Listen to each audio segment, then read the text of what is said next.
Hello everyone, কেমন আছো তোমরা সকলে? আশা করি সকলেই খুব ভালো আছে। তো প্রথমেই বলে নিচ্ছি অনেক অনেক সরি, কারণ এই বড় বড় ব্লগগুলো দিতে আমি অনেকটাই লেট করে ফেলি। তার মধ্যে এটা হলো আরেকটা ব্লগ। এটা হচ্ছে কি পয়লা বৈশাখের একটা ভিডিও, মানে ওই পয়লা বৈশাখের আগের দিন থেকে করেছিলাম, বাট আজকে বৈশাখ মাসের অর্ধেক দিন প্রায় শেষই হয়ে গেল, তাও আমি ব্লগ এখনো পোস্টই করতে পারলাম না। কত বড় ল্যাথখোর মানুষ হলে আমি এরকমটা করতে পারি বলো তো একবার? পয়লা বৈশাখের আগের দিন আমাদের বাড়িতে পাচন হয়। কাদের বাড়িতে পাচন হয় তারা অবশ্যই কিন্তু কমেন্টে জানাবে। আর পাচনের আগের দিন কিন্তু নীল পুজো করা হয়। এই যে এখন আমরা দেখতে পাচ্ছ যে 3 বান্ধরে মিলে হাঁটাহাঁটি করছি, আমরা এখানে মেনলি গেছিলাম শাকসবজি যা আছে সবকিছু চুরি করার ধান্দায়।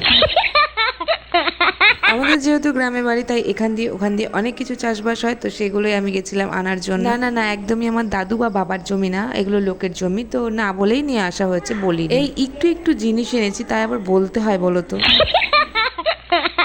যাই হোক, যদি এই ভিডিওটা ওই মালিকটা দেখে ফেলে তাহলে হচ্ছে কি আমি ক্ষমা চেয়ে নিচ্ছি। গাইস, এতক্ষণ ধরে আমি হচ্ছে কি একটু মজা করছিলাম তোমাদের সঙ্গে, কিছুই চুরি করা হয়নি, শুধু ওই লাউ শাকটা ছিল। ওই লাউ শাকটা একটা দাদু বলছিল যে ঠিক আছে পাচন করবি যখন ওখান থেকে একটুখানি নিয়ে যায়, তাই জন্য ওখানে ভাইকে পাঠিয়েছিলাম আনার জন্য। তাই ভাই একটা মানে ডগা নিয়ে চলে এসেছে। তো বলে রাখি আগেই যে এটা হচ্ছে দুদিনকার একটা মিলিয়ে মিশিয়ে ব্লগ হতে চলেছে। এখানে পাচন করার বিভিন্ন রকম সবজি সবকিছু কেটে কাটা মানে কেটে কুটে রাখা হয়েছে। এখানে বাদাম ভেজে, সিমের বীজ ভেজে সুন্দর করে রাখা হয়েছে খোসা ছাড়িয়ে। আর বিভিন্ন রকমের সবজি কাটা রয়েছে, তোমরা তো দেখতেই পাচ্ছ। আর রান্নাঘরে তো পুরো সবজি। সকালবেলা থেকে খাওয়ার একদম টাইম পাইনি, আমি খালি এটা ওটা করে যাচ্ছি, মানে কাজের কাজ তো কিছু করছি না, অকাজ করে যাচ্ছি। তাই দাদু আমাকে একটা তরমুজের পিস দিয়ে গেছে, আর পিসটা এতটাই বড় তাই আমি আর কাটিনি, ওটা সমেতই খাওয়া শুরু করে দিয়েছি। খাচ্ছি আর ওদিকে সবার সাথে কথাও বলছি। তো দাঁত দিয়ে আর কাজ হচ্ছিল না, তাই জন্য এবার হাতা নিয়ে বসেছি। আমি খাচ্ছি আর এরকম পড়ে যাবে না তাই কি কখনো হতে পারে? তাই তো ওকে পড়তেই হবে, গেল পড়ে গেল।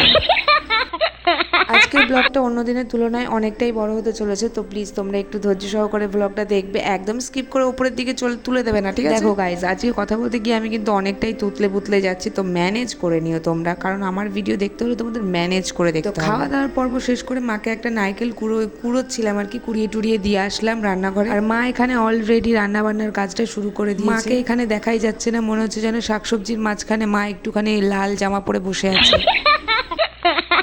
এই যে সমস্ত রকম শাকসবজি দিয়ে এখন বসে গেছে আমাদের পাচন। আর এটা হচ্ছে কি আমাদের দাদু বাড়ি থেকে পাচন দিয়ে গেছে, তো সেটাই তোমাদের সঙ্গে দেখাচ্ছি। না না, তাই বলে আবার ভেবে নিও না যে আমি একবারে এতটা খেয়ে নেবো। থালা থেকে অল্প একটু বাটিতে নিয়ে নিয়েছিলাম, তো সেটাই এখন খাচ্ছি বসে বসে। এই দিন সমস্ত রকম সবজি দিয়ে আমাদের বাড়িতে একটা রান্না হয়, সেটাকেই আমরা পাচন বলি। পাচনের পরের দিনই হয় হচ্ছে কি পয়লা বৈশাখ। তোমাদের বাড়িতে পয়লা বৈশাখের আগের দিন কি কি হয়, কি কি নিয়ম হয় অবশ্যই কিন্তু কমেন্টে জানাবে। ডাটা চিবাতে তো আমার একদমই ভালো লাগে না, আর তার মধ্যে দিয়েছে সমস্ত রকম ডাটা এটার মধ্যে রয়েছে, তাই জন্য আমি বিশেষ একটা ডাটা খাই, মানে আমি ঠিক মতো কোনো সবজি খাই না, তাও আজকে ঠেসে ঠুসে যেহেতু দিয়েছে তাই জন্য আমাকে খেতেই। আর এই যে আমি একটুখানি ক্যালেস্টারি করতে চলে এসেছিলাম, একটু এতক্ষণ পরে হচ্ছে কি আমি খুন্তি নাড়তে। যাই হোক গাইজ, পাচনের দিন এই অবধি আমি ক্লিপটা নিয়েছিলাম, মানে ভিডিও ক্লিপ আমি এই অবধি নিয়েছিলাম। তারপরে হচ্ছে কি আমরা সবাই মিলে পয়লা বৈশাখের দিন স্নান করতে যাচ্ছিলাম। এখানে আমার বাবার গাড়ি করে আমরা সবাই মিলে যাচ্ছিলাম স্নান করতে, গঙ্গা স্নান করতে যাচ্ছিলাম। আর সবাই মিলে একসাথে যদি যাওয়া হয় না, সেখানে ভীষণ ভীষণ পরিমাণ মজা হয়। যেতে যেতে বাবার সঙ্গে দেখা হয়ে যায় রাস্তা থেকে। আরে কি ভাবছো তোমরা যে আমি আবার কোন বাবার কথা বলছি? আরে ওই দেখো দূরে দেখা যাচ্ছে আমাদের ভোলে বাবা। নবদ্বীপ দিয়ে আমরা যাচ্ছিলাম, তো এটা দেখার জন্যই মেনলি আমাদের এই রাস্তাটা দিয়ে যাওয়া। আমি জানি না এই জায়গাটার নাম কি, আমার এখন মনে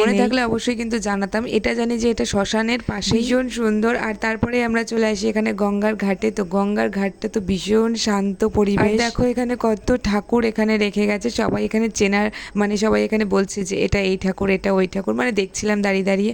যাই হোক, তারপরে আমি নেমে পড়লাম গঙ্গায়। তারপরে হচ্ছে গিয়ে স্নান টান সেরে এই যে এখান দিয়ে যাচ্ছিলাম। আর এই যে আগের দিন হয়েছিল একটা ঝড়, তাই সেই ঝড়ে এই বট গাছটা উল্টে পড়েছিল, আমার পেছনে যে গাছটা সেই গাছটা উল্টে পড়ে গেছিল, যেটা ওখানকার লোকেরা আর কি বলছিল। তারপরে আবার আমরা গাড়ি করে চলে আসি বাড়ি, আর বাড়ি আসার পথে আমরা খেয়েছিলাম হচ্ছে কচুরি আর একটু ছোলার ডাল। তো আমার এই ভিডিওটা তোমাদের কেমন লাগলো অবশ্যই কিন্তু জানাবে, আর এইরকম ভিডিও দেখার জন্য অবশ্যই আমার চ্যানেলটিকে ফলো বা সাবস্ক্রাইব যা খুশি তাই করে দিও। রোজ যদি আমার এরকম ব্লগ দেখতে চাও তাহলে অবশ্যই কমেন্টে জানিও। আর এতদূর ভিডিও যদি এতদূর পর্যন্ত চলে এসে থাকো তাহলে কি করছো, একটা লাইক তো অবশ্যই, আর লাইকের পাশাপাশি অবশ্যই একটা কমেন্ট করে যাও যাতে আমার একটু ভালো লাগে। তো টাটা গাইস।